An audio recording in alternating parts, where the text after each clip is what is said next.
புதுயுகம் நேயர்களுக்கு வணக்கம். Welcome to the show star யாரு.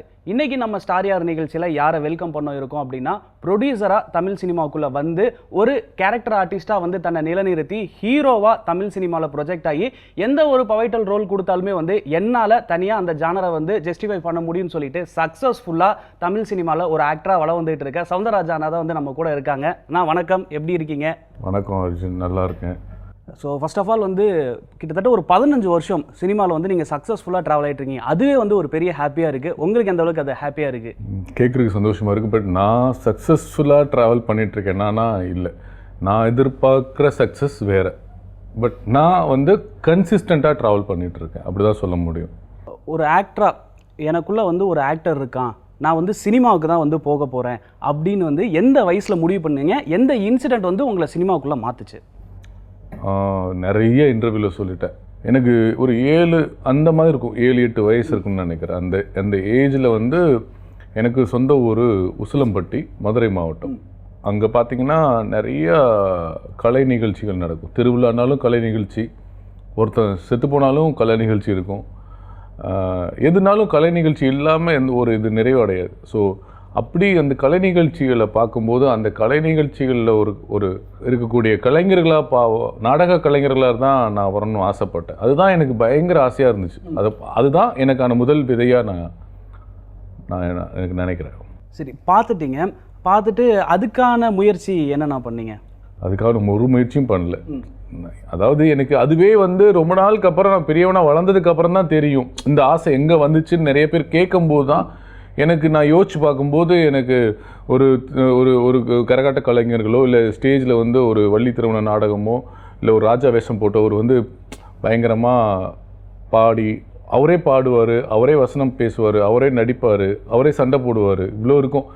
ஸோ ஒருத்தர் அவ்வளோ டேலண்ட்டாக இருக்கும்போது அதெல்லாம் நம்ம பண்ணணும்னு நான் ஆசைப்பட்டது எனக்கு பெரியவனாக வந்ததுக்கப்புறம் தான் தெரியும். ஸோ அந்த நாடக நடிகன் ஆகணும்னு நினைக்கும் போது 7-8 வயசு இருக்குன்னா, அதுக்கப்புறம் வந்து ஒரு படிப்பு, அம்மா அப்பா வந்து படிக்க வைக்கிறாங்க, படிக்க தான் முக்கியம் அப்படின்னு சொல்லிட்டு போயிட்டுருக்கோம். ஃபோக்கஸ் கிடையாது, இதுதான் வேணுன்ற ஒரு ஃபோக்கஸ் கிடையாது. எங்கள் அம்மா அப்பாவும் விவசாயிங்க, அவங்களுக்கும் பெருசாக குழந்தைங்களை வந்து எப்படி இது பண்ணணும், அவங்க பள்ளிக்கூடத்துக்கு அனுப்புனாலே போதும், அந்த மாதிரியான ஒரு சூழல் தான். அதனால் அப்படியே வளர்ந்து வந்துட்டோம், ஒரு ஃபோக்கஸ் இல்லாமல் வளர்ந்து வந்துட்டோம். ஒரு ஸ்டேஜில் நான் காலேஜ் முடித்து வேலைக்கு போயிட்டு ஒரு ஒரு பெரிய ஒரு ஃபாரின் கம்பெனியில், பெரிய கம்பெனி எம்என்சி கம்பெனியில் வேலை பார்க்கும்போது கூட எனக்கு சாட்டிஸ்ஃபேக்ஷன் இல்லை. அப்போது திரும்ப என் மைண்ட் எல்லாமே இந்த ஆர்ட் ஃபார்முக்கும் சினிமா இந்த ட்ராமாவுக்குமே வந்துட்டு இருந்தது. அப்போது டிசைட் பண்ணிட்டேன், வேண்டாம். அப்படியே எவ்வளோ நம்ம பொருளாதாரத்தில் நல்ல ஒரு லக்ஸுரி லைஃப் வாழ்ந்தால் கூட பிடிச்ச இடத்துல வாழணும், நமக்கு பிடிச்ச விஷயத்த பண்ணணும் அப்படின்றது மட்டும் எனக்கு ஸ்ட்ராங்காக பட்டுச்சு. ஸோ அப்போ அந்த டிசிஷன் எடுக்கிறப்போ நீங்கள் கல்யாணம் பண்ணிட்டீங்களா? இல்லை. Okay done. ஃபேமிலியில் தெரிஞ்சதுக்கப்புறம் சரி பையன் வந்து நடிக்க தான் போகிறான் அப்படின்னு வந்து அப்பா அம்மாவுக்கு தெரிஞ்சதுக்கப்புறம் என்ன சொன்னாங்க? எந்த அப்பா அம்மா ஒத்துக்குவாங்க? அதுவும் நான் என்ன மாதிரி ஒரு கிராமத்துலேருந்து ஒரு வசதி இல்லாத பையன் படித்து, எங்கள் ஜென்ரேஷன்லேயும் நான் தான் முதல் தலைமுறை பட்டதாரி. ஓகே, அப்போது அவங்களுக்கு எவ்வளோ பெருமை இருக்கும். அதெல்லாம் வந்து நான் சுக்குநூறாக உடச்சிட்டு வரும்பொழுது அவங்களுக்கு சந்தோஷம்லாம் இல்லை, பயங்கரமாக கோச்சாங்க. அப்பா வந்து வீட்டுக்குள்ளேயே வரக்கூடாதுன்ட்டார். ஆமாம், ஏன்னா ஃப்ரான்ஸில் வேலை பார்க்குறேன், மந்த்லி 1.5 lakh சேலரி. 2007 2008 2004 ஜாயின் பண்ணேன் இங்கே வேளச்சேரியில் ஒரு கம்பெனியில். 2008 நான் ரிசைன் பண்ணி வரும்போது என்னோடய சேலரி வந்து 1.5 lakhs நியர்லி இந்தியன் மணிக்கு. அப்போது யாருக்கு தான் கோவம் வராது? அப்போ கோவப்பட்டாங்க. எக்ஸ்பிளைன் பண்ணேன், எவ்வளோ எக்ஸ்பிளைன் பண்ணேன், அவர் எங்கள் அப்பா பேசவே இல்லை. அப்புறம் நான் சென்னை வந்து இருந்து அப்படியே போயிட்டுருக்கு. ஸோ அப்பா இப்போ வரைக்கும் பேசவே இல்லையா?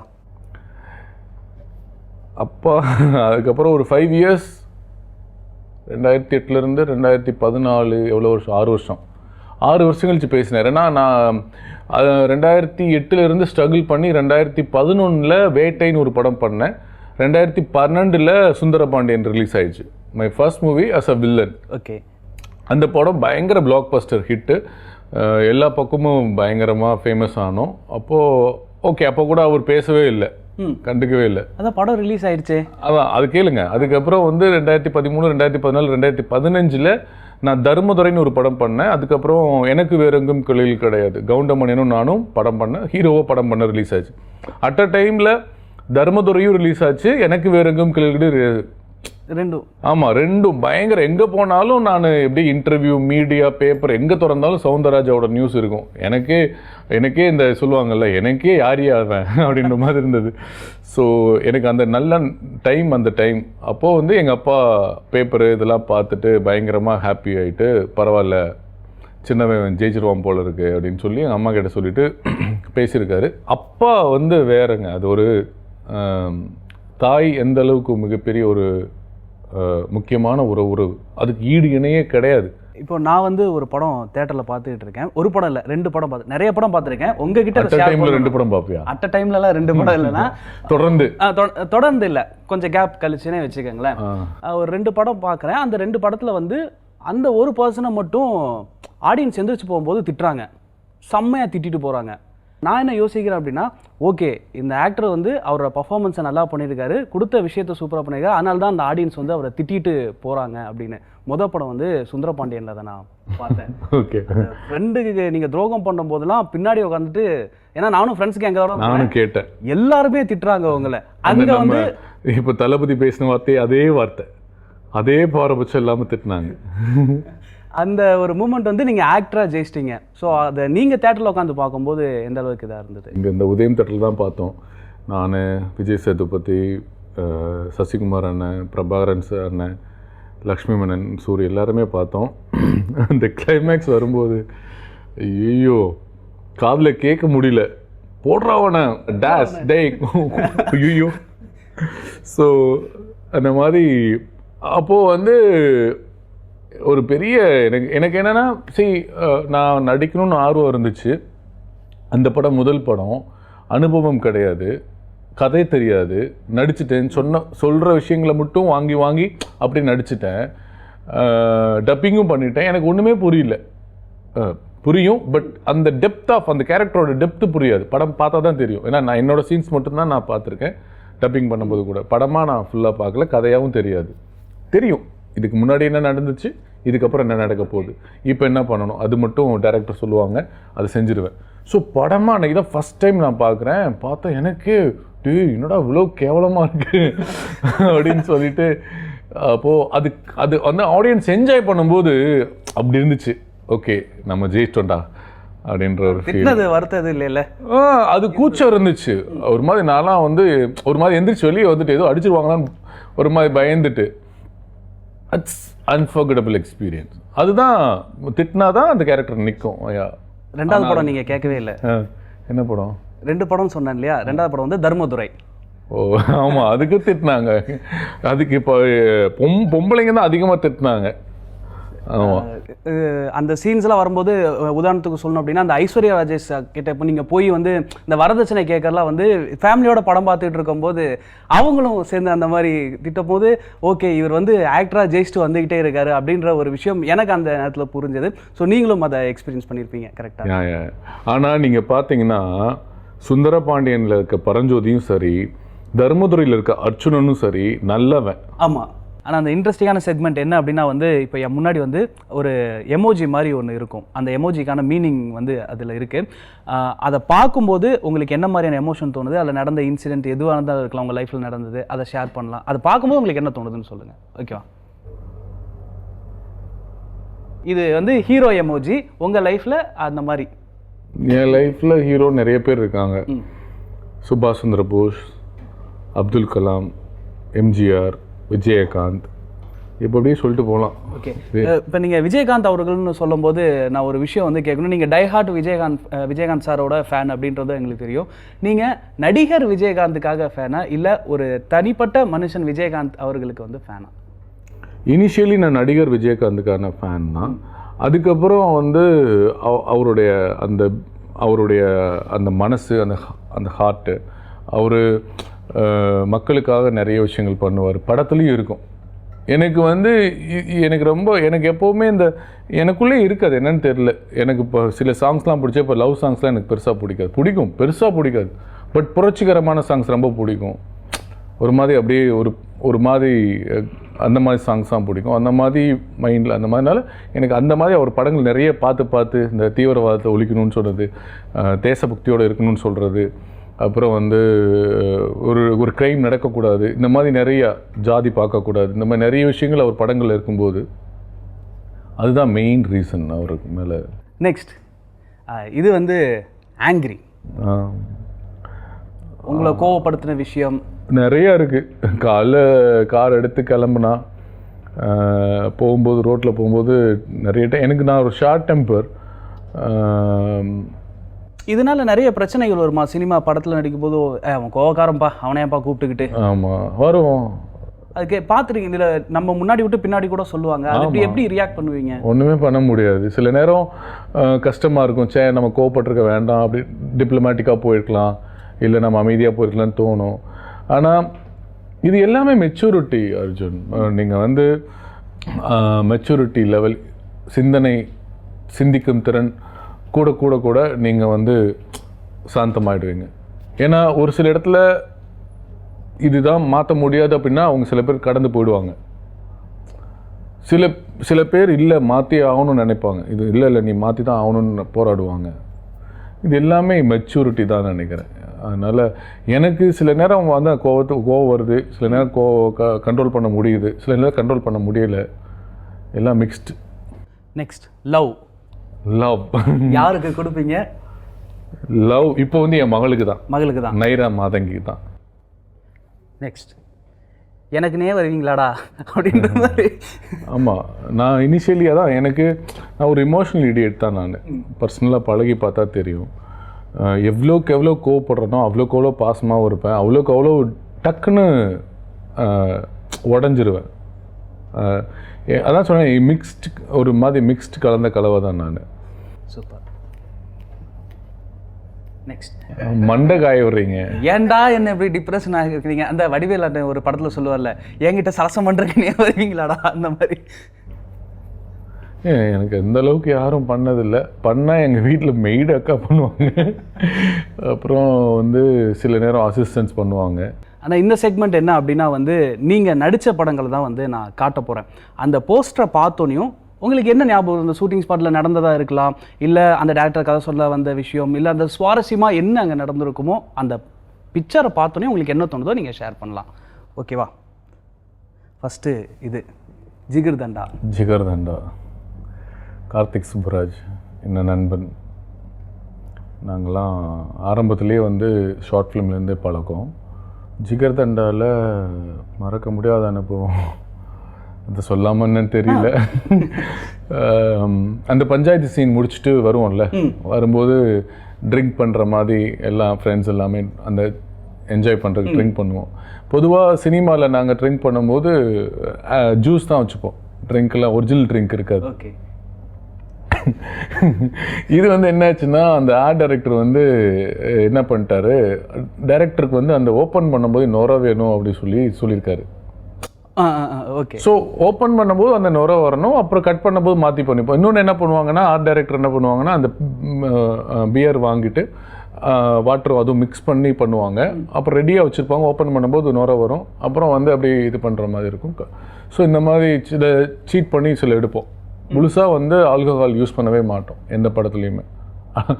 அதில் என்ன நடந்ததுன்னா, அப்படி மிக்ஸ்டு பண்ணி வச்சிருந்த பாட்டில் எவனோ மாற்றி ஒரிஜினல் படம் தூக்கி வச்சிட்டான். ஐயோ, எக்ஸ்ட்ரா ஹெல்ப் பண்ணோம் நான் அப்படின்னு நினச்சிட்டு நானும் அது சொல்லாமே பண்ணிட்டேன். எனக்கு அந்த கஷ்டம் இருந்துச்சு, ஆனால் அது உடல் மொழியில் தெரியும்ல. அப்போ உண்மையான பீரை குடிக்கிற ஒருத்தருடைய முகம் அப்படி தானே இருக்கும். அப்போ தண்ணி அடித்தா என்ன பண்ணுவேன்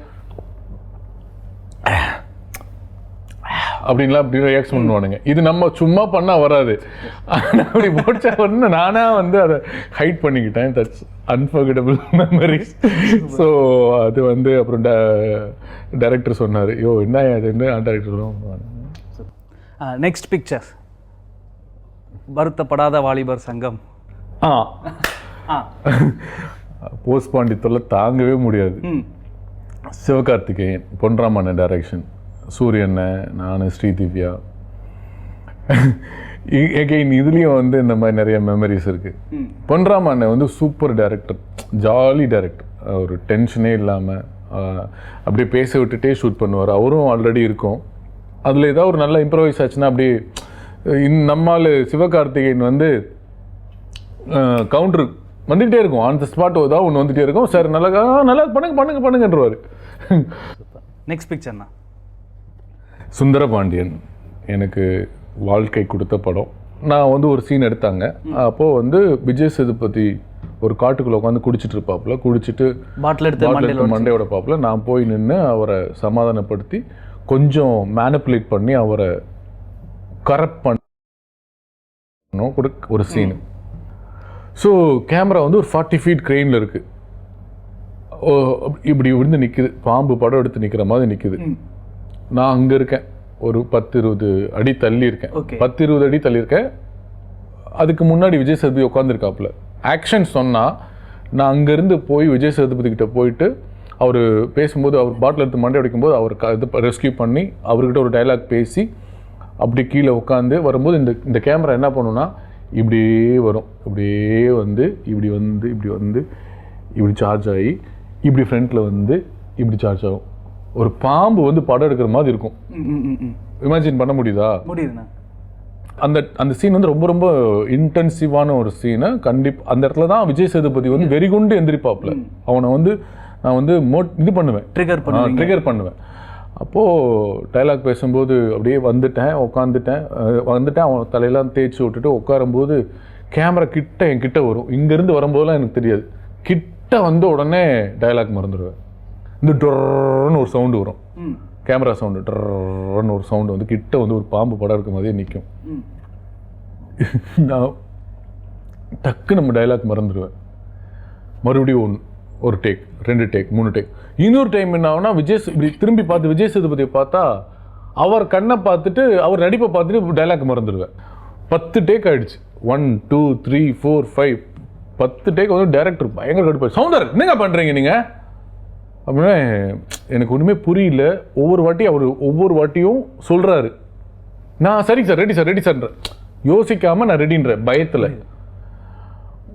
மறுபடியும் அதே தப்பு பண்ணுறேன். அப்போது ஒரு 10வது டேக் வந்து ரொம்ப கடுப்பாயிட்டார். என்னங்க அப்படின்னு சொல்லிட்டு கடுப்பாகி எப்படி போயிட்டார். நான் அப்புறம் விஜய் சேது கூட்டம் என்னடா பிரச்சனை? இல்லை எனக்கு டைலாக் ஞாபகம் இருக்குது.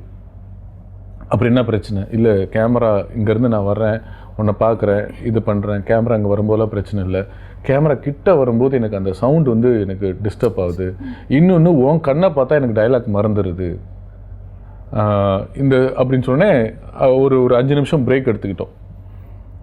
அப்போது விஜய் சேதுபதி பார்த்தாரு. ஓகே, இதான பிரச்சனை, டைலாக் ஞாபகம் இருக்குல்ல, மூடு தெரியும்ல, மூடு எல்லாமே கரெக்டாக இருக்கும். சரிவா, இப்போ நீ அந்த கேமரா வரும்போது நீ என்கிட்ட வந்துடுற, இங்கே பேசுகிற வச்சுட, என் தலையை தொடச்சி கீழே உட்காந்துரு. அது வரையும் கேமரா உங்ககிட்ட வரல.